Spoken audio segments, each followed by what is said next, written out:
I really appreciate the opportunity to be here. I want to first explain to you how a medical doctor ended up on the stage here today. So let me give you a brief history. I did my undergraduate work at Brigham Young University, and my first semester in college, 6 weeks into the semester, I got a pretty bad case of mono. And so I was in bed in my dorm room for about 6 weeks, missed a lot of classes. The end of that semester, my grades were not that good. At the end of the first year, I went to the pre-med advisor because I wanted to be a doctor right from the get-go. And the pre-med advisor said, there's mathematically no way that you can get your grades up by the time you graduate to be competitive for medical school. So you need to find something else. Now, that was probably the first major mistake of my life, was let somebody else dictate my belief systems. But I was young and naive, and so I believed this pre-med advisor. And so I decided to study nutrition. And I got my bachelor's degree in nutrition, and the plan was to get a PhD in nutrition. So then I went to Ohio State University, and there I was working on, it was a 5-year PhD track. I was hired as the laboratory technician, so I was working in the lab, helping my fellow students get their masters and PhDs, and working alongside them, working on my own.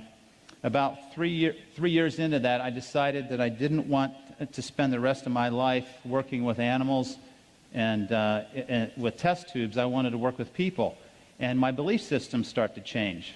And the belief system was, I was doing well in graduate school. I thought I was competitive and I could get into medical school. So I applied, and I was accepted. And I told them, if you'll just give me 1 more year, I'll finish my PhD research, because the coursework had all been completed. Just give me 1 more year, I'll finish the research. I'll start medical school with a PhD in nutrition. I thought that'd be a great way to start medical school. Well, the research wasn't going well. And at the end of that year, I wasn't ready. I wasn't done with my doctorate. So I asked them if they would extend me for another year, which they said, sure, we'll hold your spot for another year. Kept working on the research project that didn't work. At the end of that year, I asked for another year extension. They said, sure. So to make a long story short, the third time I asked them for permission to extend me 1 more year, they said, no, you've got a decision to make, because we're not going to keep holding this spot. You either start in 2 weeks, or we're going to give your spot to somebody else. Now, at this point, I had spent 8 years in graduate school. I had 3 children and a wife. I was starting to accumulate debt, and I was thinking, do I really want to tackle a new career? But that was my passion, and so it was a very difficult decision to walk away from 8 years of graduate research without that diploma. I had completed all the requirements for a master's degree, but again, the coursework was done. I loved nutritional biochemistry. I loved drawing the structures in the electron transport chain and the glycolytic pathway and lipid synthesis. That all made perfect sense to me. But I had to walk away from that. So I went to Ohio State to medical school. Ohio State is one of the top 10 medical schools for primary care, and I wanted to be a family doctor. So I was very fortunate to go to a good school.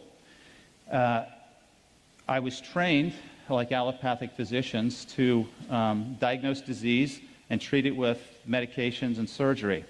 So when I got my medical degree, I then completed a 3-year residency at Grant Medical Center in Columbus, and that was one of the best training facilities, in my opinion, for family practice in the country. I've delivered over 80 babies, done 70 or more circumcisions. I've taken care of critical care patients in intensive care units. I've run codes in the hospital. I felt very well trained and equipped to go out and start a family practice. So I started, now if you add this up, this is 5 years of undergraduate, 8 years of graduate, 4 years of medical school, 3 years of residency. That's 20 years after high school. And intermixed in there, I did a 2-year missionary service to Austria. So I was 40 years old before I started my career.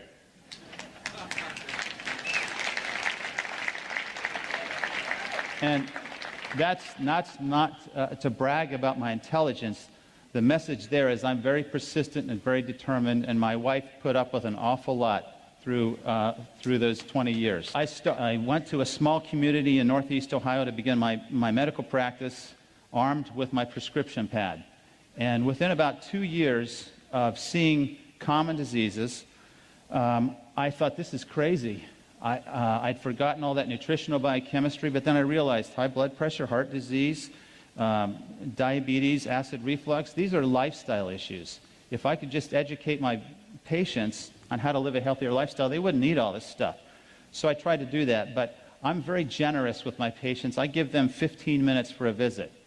A lot of physicians only give you 7 minutes, and that's just a tragedy.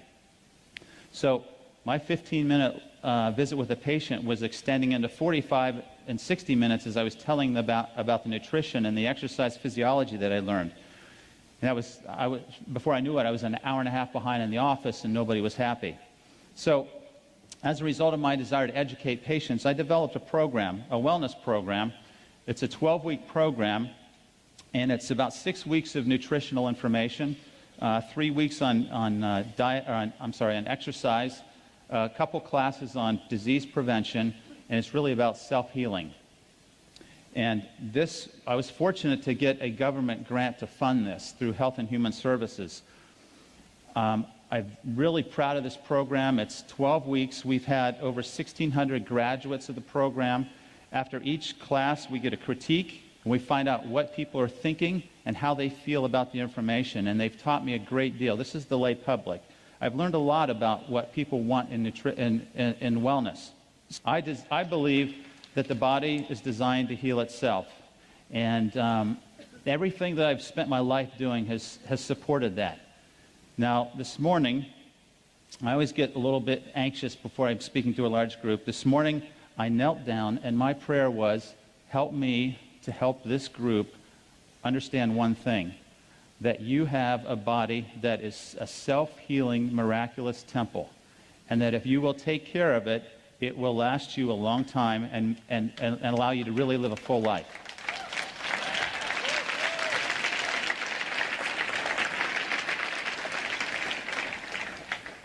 So this is what I see on a daily basis.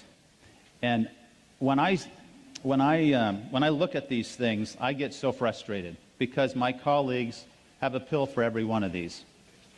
And I've stepped out of that circle, and now I find myself pretty alone in the allopathic world. I struggle with that, but I can't go back to that because that's not healing, that's disease management.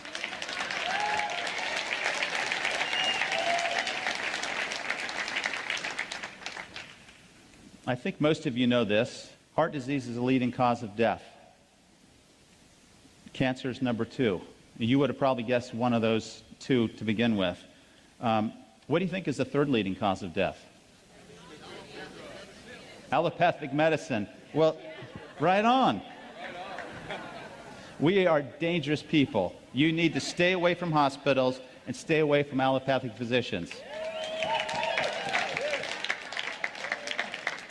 Now, I don't want to be too critical of my colleagues because they've invested a lot of time. They do save lives, but I think we've been misled, and I think it's the pharmaceutical industry that has misled us. Okay, so there's the leading causes of death. Now, if you look at how doctors and the healthcare system kills us, this is how it breaks down. Now, this is old data. This is 9 years old, most of these studies. And I can tell you that we've gone to a lot of measures to reduce these numbers. But the one number that we haven't really impacted is the adverse effects from drugs. I think as I'm in the hospital taking care of patients, and I will admit someone from a nursing home who's sick, the nurses will hear me say it 3 or 4 times a week. It's a thought that comes out. What are we doing to these people? Because they're on 20, 25 medications. You take them off the medicines, they start to wake up.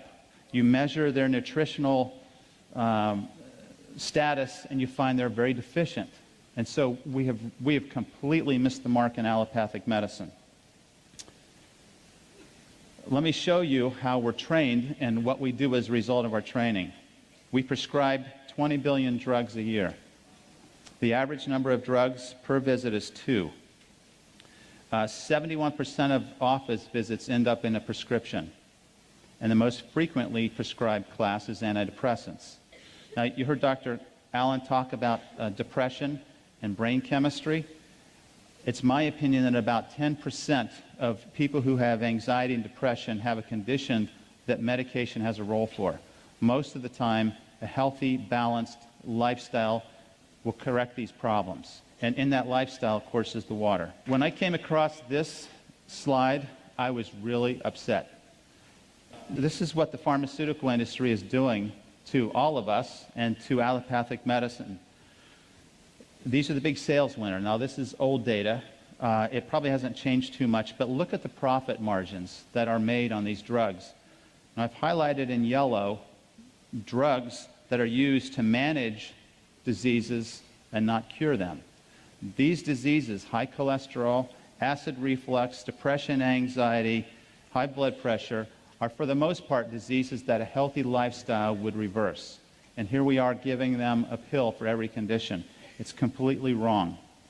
If you look at the expenditures, per capita healthcare expenditures in the U.S. compared to selected countries in 2006, you can see that we spend on average $6,500 a year per person on healthcare.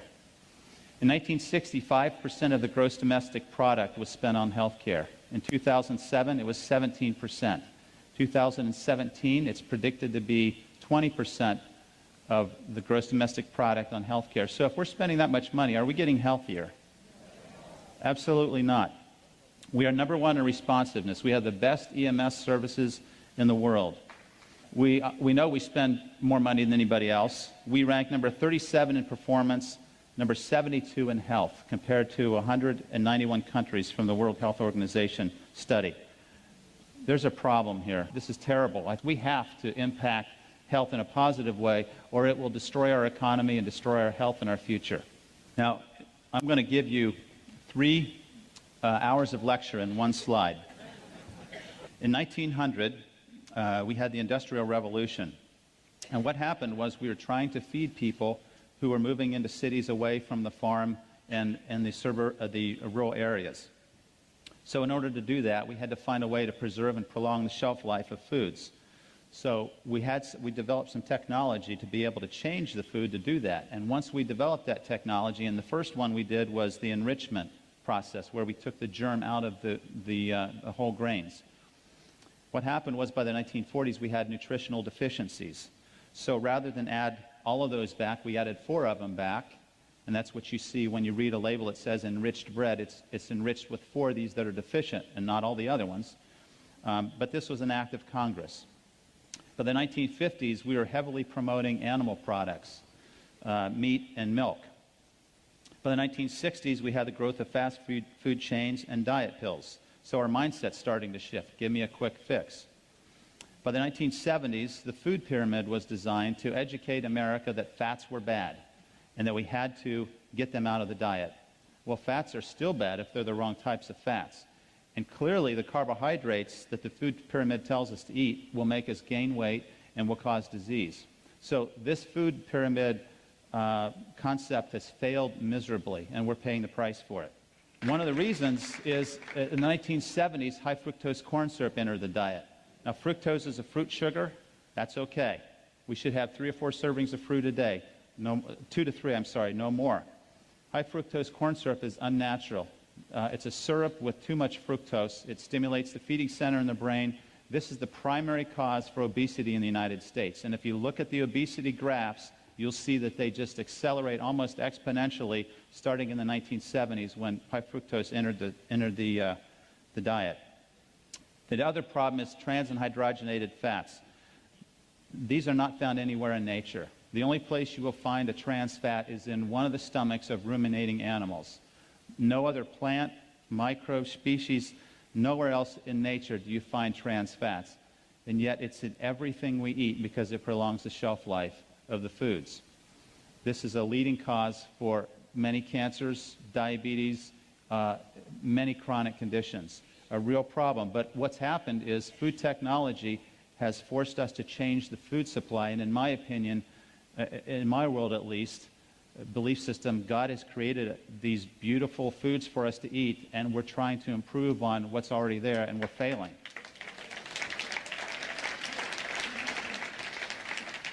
And we have microwaves, and if you haven't done this experiment, I encourage you to try it, what that type of energy will do to the antioxidant capacity of the water, and you will be afraid to use the microwave in the future.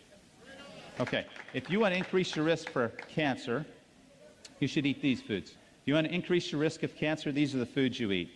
If you want to decrease your risk of cancer, eat the foods God has prepared for you. This is really not hard. The best food that you can find in a grocery store is on the perimeter. Spend your time in the produce aisle. If you look in the center of the grocery store, it's going to be packaged, processed foods. They're going to be altered, modified, and nutritionally depleted. You want to stay away from those foods. Okay, a third of you are going to die from heart disease. A third of you are going to die from cancer. That's pretty, when you start thinking about that, we could go down the row here and start asking, well, how are you going to die? Because it's going to be one of these two. Heart disease, cancer, two leading causes of death. If you want to prevent heart disease, it's a healthy lifestyle. Now, there are going to be people who, despite doing everything they can, they're going to have high blood pressure. They need medicine. There are going to be people that, despite everything they can do, will have high cholesterol and diabetes. They need medication. But more often than not, a healthy lifestyle would reverse these diseases. And this is a really impressive slide. Several studies were done, large studies, looking at the effect of lifestyle changes in chronic diseases. And the conclusion of these studies was that 91% of diabetics have a condition that a healthy lifestyle would reverse or prevent. 82% of people who have heart disease have a condition that a healthy lifestyle could prevent. 70% of strokes are preventable, and 71% of colon cancer. I personally believe that colon cancer is about 95% preventable with a healthy lifestyle. But yet, what are we doing? We're accepting that this is how we're going to live the remaining years of our lives, and it's a tragedy. Sometimes in our quest for wellness, we fail to see that we are the answer. Okay, here's what I believe. One of my core beliefs is that the body is designed to heal itself. We have all these systems that are there to help us take the nutrition in that we eat and circulate it, use it, and then excrete waste. It's a perfectly designed, well-orchestrated, beautiful, again, temple that we've all been given. A couple things about the cell that I think are absolutely phenomenal. It has its own unique machinery to repair and heal itself. Millions of DNA repairs occur every second in our bodies. Every day, 10,000 free radicals attack the DNA of every cell of our body. As it's sitting here right now, free radicals are trying to destroy you. But you've been given this beautiful temple that can heal itself and can find these, correct them, and repair itself. Each cell contains its own set of organs. They're called organelles. And there's a fascinating story here about the cells that I don't have time to go into. But it's a lesson of harmony, balance, order, and interdependence that can be applied at a much broader level, even for us as a human organism. The cells sense and respond to their environment. And the way they do this is through the redox potential. You guys know this. You're measuring ORP. The cells measure the ORP, and they respond. When there's a change, when it goes more positive, it signals an imbalance. It signals stress. And it initiates cellular repair. The cells communicate with and warn each other. And then finally, all proteins, lipids, and nucleic acid or DNA interact with water. So certainly, it's critical that you present it with the best type of water there is, and we all know which one that is. A couple lessons from nature. I think if you go out and study nature, there's so much that we can learn. Stress and recovery is one of the lessons that nature can tell us about. We're designed to adapt to short-term stress, not chronic. So the acute inflammatory response is to help us heal. Chronic inflammation causes degeneration, aging, and diseases. We want to stay away from chronic stress. And then examples of this lesson of stress and recovery is is the Earth. I look at the Earth as a living organism. And what does it do? It revolves, it has a rest period, and it has an active period. It's very predictable. There's a day and a night. We need to learn from that lesson. We need to get enough sleep. We need to exert ourselves in the daytime and recover in the evening. Then you have, as the Earth rotates around the sun, a full rotation is a year. We have summer and winter, and there's messages there on rest and recovery. Just as important as the exercise training protocol is the recovery protocol. And knowing how much recovery time you need and how to do that is absolutely crucial. So the question is, what type of stress and recovery are we doing now helping us have healing? So if you're going to fill in the blank here, our health is threatened by one process. What would you say? Oh, I've heard it. Okay. I'm going to say it's stress. So we need to talk about that for a minute, and I'm going to try to move on. This is the definition of stress. It's an imbalance of forces. Okay, so we have two types of stress. When we have an imbalance of these forces, you will have back pain if you're imbalanced in your posture. You will have all types of dysfunction if there's too much stress. This will lead to disease and dysfunction. However, if you have a balanced lifestyle, you will have harmony with natural laws, and you will be guaranteed healing and wellness. So we need to understand what stress does to us. Now, this stress can be, we can talk about this at every level. We can talk about this at the level of an atom, of a cell, of an organ, of a human body, and also as a community. And the concepts are the same. This is mind-boggling information, in my opinion.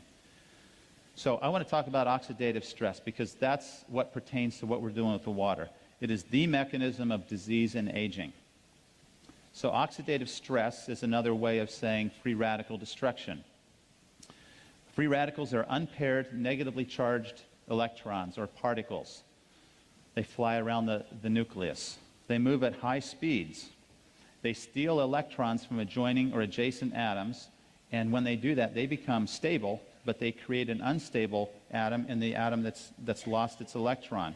This propagates itself in a very rapid, chain-like event, a nuclear reaction, you could say, in the cell, until there's a vulnerable endpoint where destruction occurs. These free radicals have a very short lifespan, a trillionth of a second, but that's just enough to cause significant damage. It's like a spark from a fire.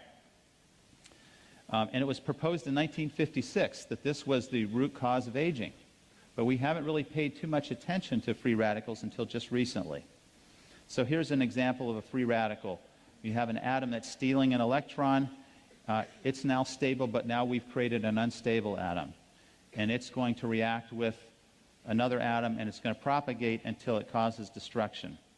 Now, free radicals are all around us. Normal metabolism creates free radicals. Exercise creates free radicals. The microbes that are invading our skin and our respiratory tract and our intestinal tract, they're also creating free radicals. But that's okay, because what we're talking about is stress and balance. Our body is designed to handle that. If we do everything else right, we can handle these stresses. We have problems when we add additional stress from the free radical world in the form of air pollution and pesticides and herbicides, tobacco, radiation exposure. I would encourage all you women to look into thermograms as opposed to mammograms to reduce the radiation load.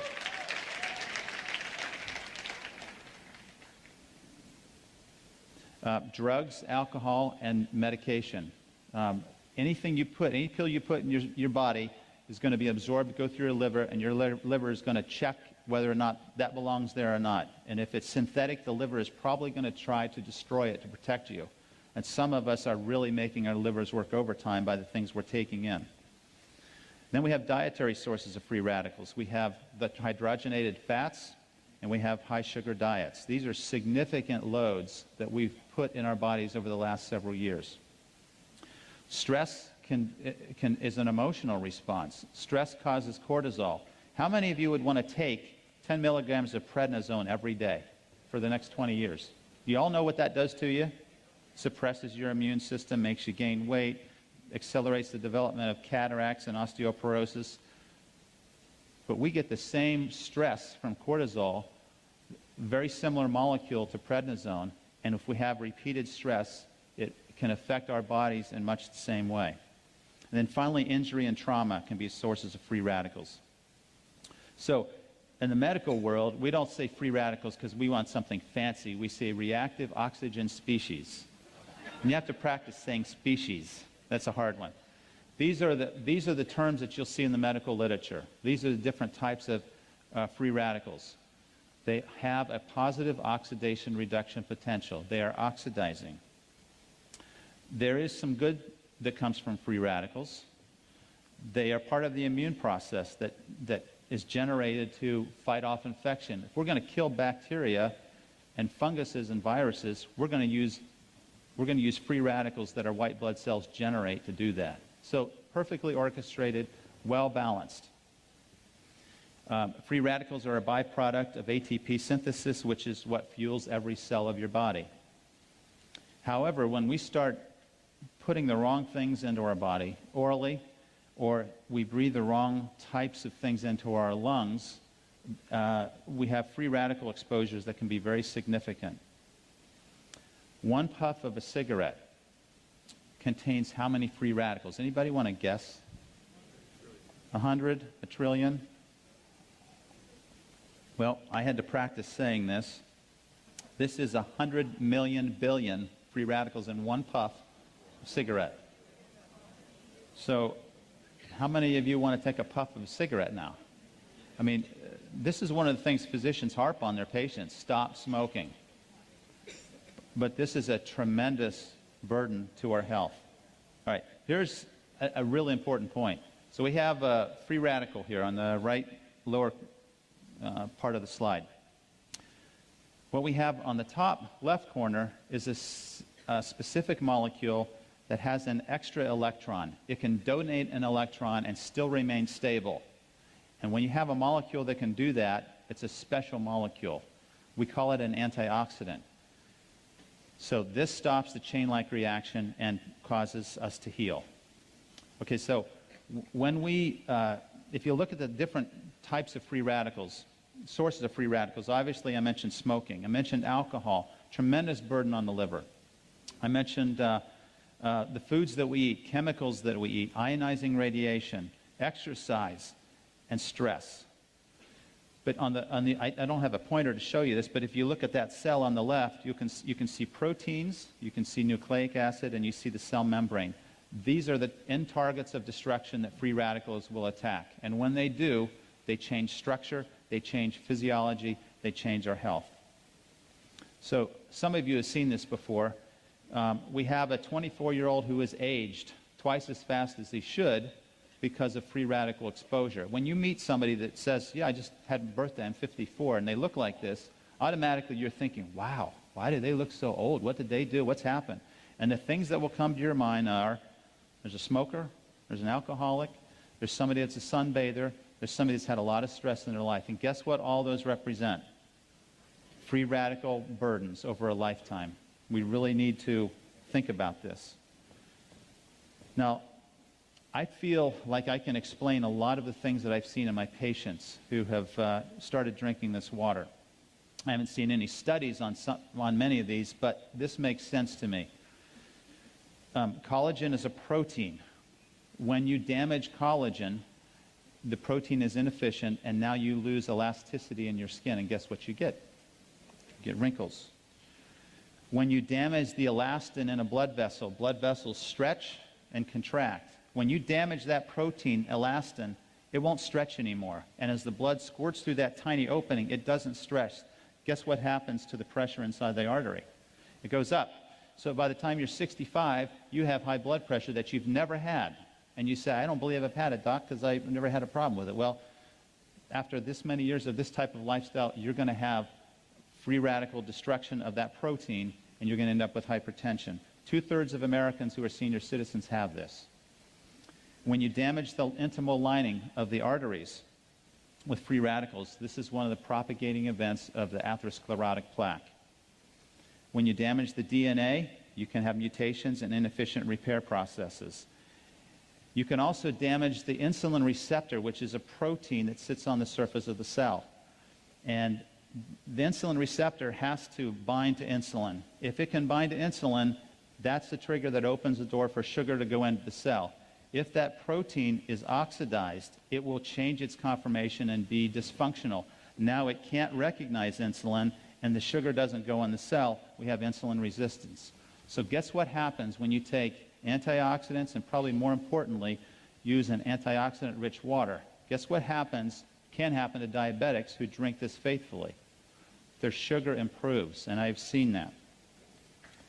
Okay, so here's nature's prescription against free radical damage. We need to start with natural foods, raw foods. We need to be chewing as much as we can to activate the enzymes to start the digestive process early. All right, cellular antioxidants. This is the cool part for me, because this is all built in. We all have this when we're born. The cell membranes protect themselves with antioxidants, particularly vitamin E and beta-carotene. Outside the cell, our cells are protected in the blood system in particular with vitamin C and glutathione. These are antioxidants that protect the blood and the extracellular matrix. Inside the cell, we're protected by glutathione, and Dr. Allen had a picture of glutathione up here. It's an amino acid analog, vitamin C, and selenium. A lot of you are taking CoQ10. It's a great antioxidant. It's in every cell of your body in the mitochondria. If you take a cholesterol medicine, that should be part of the prescription, because cholesterol medicines will deplete CoQ10. Cellular antioxidants are listed here. So we have all these antioxidant systems to help us achieve this balance, and they can even regenerate themselves. If we get enough of these vitamins and minerals in our foods, we can regenerate some of this oxidative stress that's developing. Here's a list of foods that show you the oxygen radical absorbance capacity. It's a different set of units, but basically it's referring to the ability of these foods to act as a free radical scavenger. These are some of the most potent foods in terms of their effects on reducing cancer and oxidative stress. If you group these together, what you'll find is that berries and beans are some of the best groups of foods to help to provide you with antioxidant protection. So these types of foods need to be pretty heavy in our diet and should be foods that we eat on a regular basis. In addition, I personally believe that there's a role for nutritional supplementation, and I recommend many of these. There are some excellent herbs, there are supplements, and again, there are enzyme systems, and these enzyme systems require trace elements. Guess what happens when your diet is loaded in processed foods, enriched flours? Guess what you don't have in the typical American diet? You don't have adequate selenium, manganese, and zinc. So these antioxidant systems in your cells are starving for the cofactors they need to perform their job, and now they're inefficient, and you're leaving your cells vulnerable to disease. Okay, let me just briefly talk about these different levels of stress, because there is acidic stress, and that's a precursor to oxidative stress. The blood pH range is from 7.35 to 7.45. Acid is a byproduct of cell metabolism and repair. So just day-to-day metabolism produces acid. So what do we have to do with that acid? We have to get rid of it. And most of the acid we urinate. And so our urine will be slightly acidic because our body's doing what it should be doing.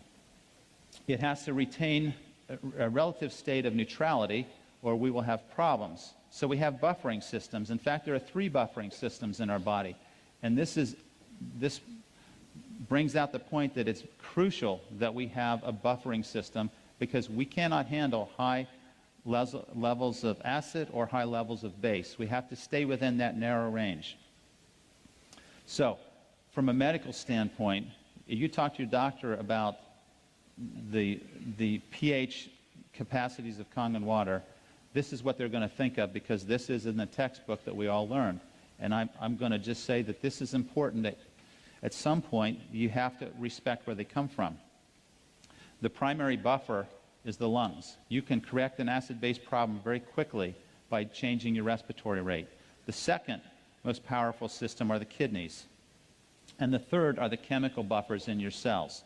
And this is primarily where Kangen water comes in. So I'm not going to underscore or devalue the importance of ionized water because it's clearly there. But from a medical standpoint, your physicians are going to kind of look at this and say, well, it only provides a small portion of the buffering capacity in the body. But we all know better. There's research that supports that the pH ranges that we get in the water can affect our pH, our blood pH in a very positive way. Here's the pH ranges of various body fluids. I think this is important also to have an appreciation because, again, this is where your doctor is going to come at you with. Kind of interesting. The ideal pH is 7.4. Urine is a way to get rid of acid waste, so it's going to be more acidic.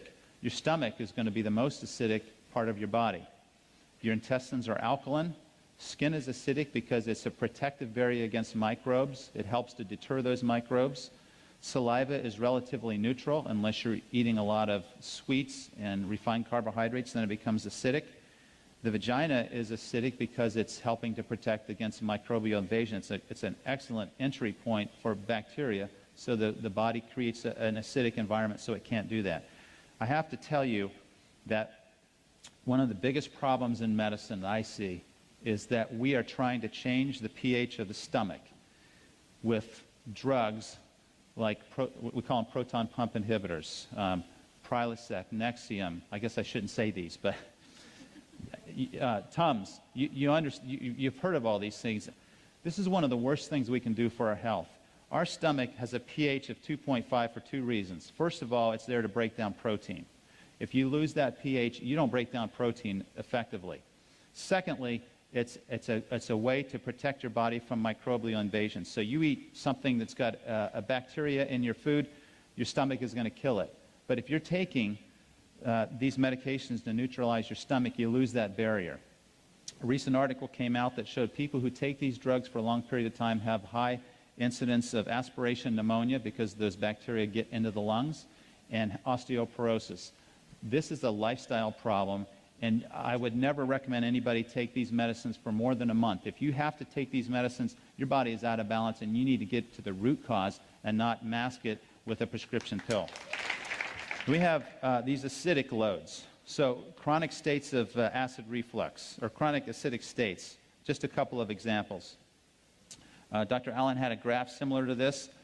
The alkaline foods are the foods you get in the produce. These are the foods you grow in the backyard. These are the healthy, natural foods that have been here forever on this planet. The acid foods are the processed foods. They're man's modification of something that was already doing fine, and we've intervened, and now we've compromised the foods, and they're very acidic. This is a nice summary. When I first, in my wellness class 2 years ago, I had a lady who said, you know, I really like all this stuff. You really need to learn about ionized water. And I just said, oh, brushed it off because I thought that's kind of crazy. Every week she would say, we're having this meeting, you really ought to come.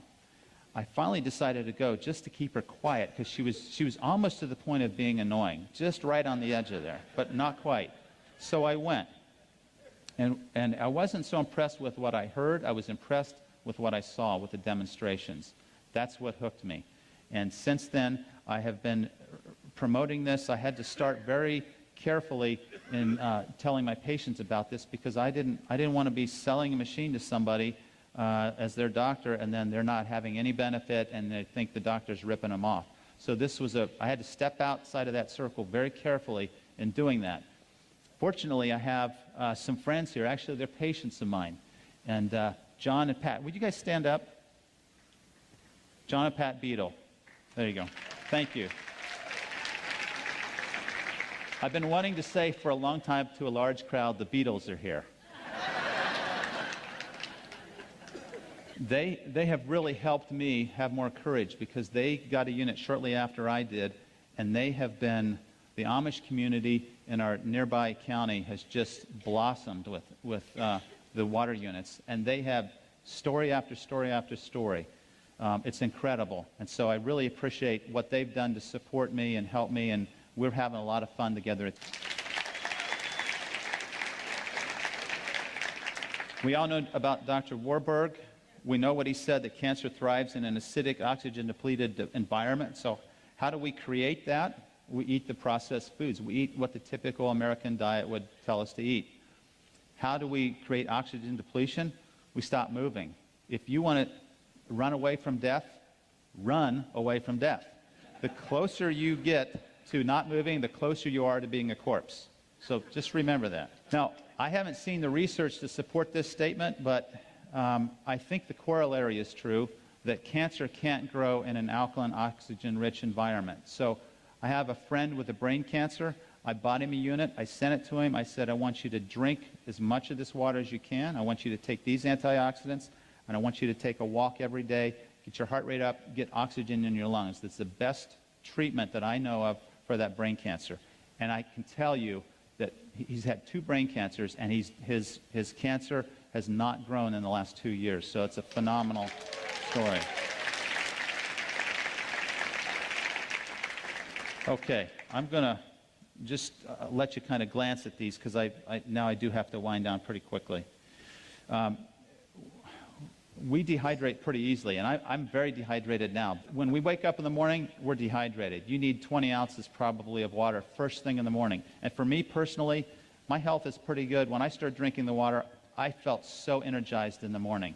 I judged the intensity of a workout in the gym by how sore my muscles got until I got Kangen water, and then that blew that right out of the water because I didn't get sore anymore. So I knew the water was doing something for me. Okay, there's dehydration states. There's evidence for microclustering. This was the one concept that I struggled with a little bit initially because I wasn't sure of the science behind this, but I'm confident in the science behind this now. Alkaline water has reduced or a lower nuclear magnetic resonance state. If we had microscopic eyes, you could see that every atom in the universe is vibrating. When you energize this water, you change the vibrational state of the water molecule from a high resonating vibration to a lower resonating vibration. That allows the water molecules to cluster together closer and tighter. If it's a higher frequency of resonation, it won't cluster. So that's why we're able to microcluster the water. Okay, so let's see. Lower surface tension, we can measure this. And again, this is reported data. So for a physician who likes to see the evidence, it's there. Here's the hexagonal or ionized water. So this is the frequency of those vibrations. A much lower frequency, the molecules can, because they're polar, they can get closer together and cluster. Okay, we all understand the chemistry. Let me just try to skip to the end here. We talk about the ORP. Okay, there's evidence of internal benefit. And I don't know if this, I think Dr. Allen alluded to this article earlier, that electron-rich water has a high pH and significant ORP, and it has been shown to protect the DNA from damage due to free radicals. Here's an article on the anti-cancer effect of water where they injected mice with melanoma cells. Melanoma is a very fast-growing cancer of the skin. They injected it into their bellies, and under their skin, they gave one group alkaline-rich water, another group tap water. The alkaline-rich water had very slow tumor growth rate and virtually no metastases. So this would be one of my first-line treatments for someone with cancer. Electrolyzed water, let me skip this one. This one talks about its ability to improve diabetes. And for those of you who are trying to provide support to medical people, if you'll go to PubMed.com, that's short for Publish Medicine. So PubMed is .org, not .com. PubMed.org. You can find these articles there, and you can arm yourself with abstracts to show them that there's evidence. It's all in the Japanese and Korean literature, though. Here's another one that shows its effect on diabetes in mice. There's one on, let's see. Oh, here's a neat one. If you ever have a rat that's drunk, if you give them ionized water, they get over their hangover really quickly. That's toxic to the liver. This is powerful. I think Dr. Filzer is talking about this on the video. This is a very strong study that showed that three of the most virulent and dangerous bacteria can be killed with the oxidized water with a high acid content. In other words, low pH. So if the pH is 2.5, it has to be below 2.6, or it doesn't have this bactericidal or bacteria killing effect on the cells. But if they're exposed to this acid load, and remember, this is an oxidized water. If you measure the ORP in an acid, it's going to be very oxidizing. Okay. All right. Here's some questions. What happens to alkaline water in the gut? It absorbs right into the gut. It doesn't neutralize the acid. It absorbs right in the gut, just like alcohol does. It goes right through the stomach wall. So nothing happens. I had a doctor, a very smart doctor that I respect, said, I'll just take baking soda. And I thought, you're going to miss all the other effects because it's not going to go anywhere. It's not going to get into your cells, and it's not going to have the oxidation reduction potential. I don't recommend drinking water with meals, at least the alkaline water, because you want your stomach to be acidic. If you're going to drink water, drink 7.0. But I think it was Wade or somebody said drink water before you eat 20 minutes before. That's perfect because you'll hydrate yourself and you won't need to eat as much because it says 0. All right. Let's see. How long will it take to notice the benefits of ionized water? Probably not long for most people. And as you know, you've had the experience. A lot of them say, I don't think this has helped me at all. They stop drinking it, and then there's a contrast difference, and then they say, I need one of these. Can ionized water cure any condition? What we know is that it can support the cells so the cells can heal themselves, and that's what it does. When you're trying to get your doctor to listen, you first need to understand where they're coming from. They're busy, they're stressed, and they don't have time for the latest healing remedy. So you need a short 2-minute presentation to the point. You need to understand they want to see the data, and you have to know that they don't want to harm their patients. I was afraid that I might harm somebody initially with the water, so I was very reluctant. I wasn't very vocal. Now I'm much more vocal because I've seen so many positive things happen. So once you understand them, then you can help them. You can make yourself understood. Make it brief and compelling, provide them with data, and ask them to drink the water themselves. Here's the keys to health. This is second to last slide. Believe in your body's ability to heal itself. Create a healthy mindset. It all starts in the mind. I can't tell you the power of the mind. I think we know this, but we need to be reminded of this daily. We need to manage stress. Stress is a killer. Stress will send your hormones rocketing and your blood pressure up and make you tired. It's absolutely awful. So we need to rest, relax, laugh, express gratitude, and probably the most important thing we can do is help other people, which is what you're doing. We need to move, which means exercise. We need to eat from nature's menu, which is primarily plant-based. Supplement when necessary. And the last one here is bioidentical hormones. I've done that in my practice. It's phenomenal for menopausal, perimenopausal, women with PMS and men with erectile dysfunction. This can make a big difference.